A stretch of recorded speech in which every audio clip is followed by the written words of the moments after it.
अयोध्या के राम मंदिर के उद्घाटन में कांग्रेस ने शामिल होने से मना कर दिया है। कांग्रेस अध्यक्ष मल्लिकार्जुन खड़गे, सोनिया गांधी और अधीर रंजन चौधरी समेत सभी पार्टी नेता रामलला की प्राण प्रतिष्ठा कार्यक्रम में नहीं जाएंगे। उनका कहना है कि भारतीय जनता पार्टी ने राजनीतिक लाभ लेने के लिए यह कार्यक्रम आयोजित किया है। बुधवार को कांग्रेस ने जैसे ही अपना स्टैंड क्लियर किया तो बीजेपी आक्रामक मोड में आ गई और कांग्रेस पर हिंदू विरोधी होने का आरोप लगाया। 1988 का एक किस्सा है जब नेपाल के पशुपतिनाथ मंदिर में सोनिया गांधी को प्रवेश की अनुमति नहीं मिली थी और फिर तत्कालीन प्रधानमंत्री राजीव गांधी ने नेपाल के साथ रिश्ते तल्ख कर लिए थे। उस वक्त राजीव गांधी प्रधानमंत्री थे और उनके नेपाल के पूर्व राजा वीरेंद्र वीर विक्रम सिंह के साथ अच्छे रिश्ते थे। राजीव गांधी नेपाल दौरे पर थे और उनके साथ सोनिया गांधी भी गई थी। गांधी परिवार पशुपतिनाथ मंदिर दर्शन के लिए जाना चाहता था, लेकिन सोनिया गांधी के ईसाई होने की वजह से उन्हें एंट्री नहीं मिली। इसके बाद राजीव गांधी ने नेपाल पर नाकाबंदी लगा दी, जिसे सोनिया गांधी को पशुपतिनाथ मंदिर में प्रवेश नहीं मिलने के बदले के तौर पर देखा गया। चलिए अब आपको हम बताते हैं कि क्या है सोनिया गांधी को पशुपतिनाथ मंदिर में प्रवेश नहीं मिलने की पूरी कहानी। दरअसल ये वाकया है नवंबर 1987 का।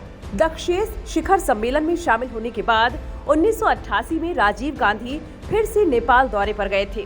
इस दौरान सोनिया गांधी भी उनके साथ गई थीं और राजीव गांधी चाहते थे कि वह सपरिवार पशुपतिनाथ मंदिर में दर्शन के लिए जाएं।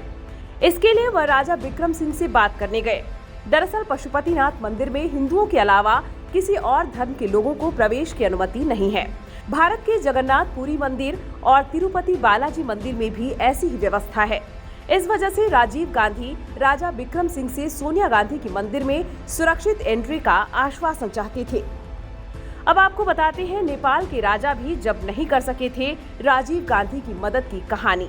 राजा वीरेंद्र विक्रम सिंह इस मामले में राजीव गांधी की कोई मदद नहीं कर सके और इस मामले में पुजारियों को ऐसा आदेश देने में अपनी असमर्थता जताई। राजा विक्रम सिंह की पत्नी और नेपाल की तत्कालीन महारानी ऐश्वर्या का मंदिर के प्रबंधन में काफी दखल रहता था और उन्हें भी गैर हिंदुओं के मंदिर में प्रवेश पर आपत्ति थी। ऐसा माना जाता है कि राजीव गांधी ने इस घटना को अपने अपमान के तौर पर लिया और वह मंदिर के दर्शन एवं पूजा किए बिना ही वापस लौट आए। इस घटना के कुछ समय बाद ही नेपाल पर नाकाबंदी लगा दी गई, जिसे मंदिर में सोनिया गांधी को प्रवेश नहीं मिलने पर बदले के तौर पर देखा गया। हालांकि विश्लेषकों का ऐसा भी मानना है कि नाकाबंदी के पीछे का एक कारण नेपाल द्वारा चीन से विमान भेदी तोपों और अन्य हथियारों की खरीद भी था।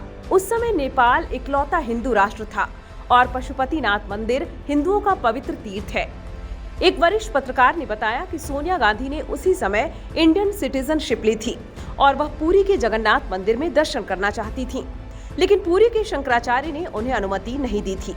पुरी की पीठ के शंकराचार्य के अंतर्गत नेपाल का पशुपतिनाथ मंदिर भी आता है, तो उन्हें वहां भी अनुमति नहीं मिली।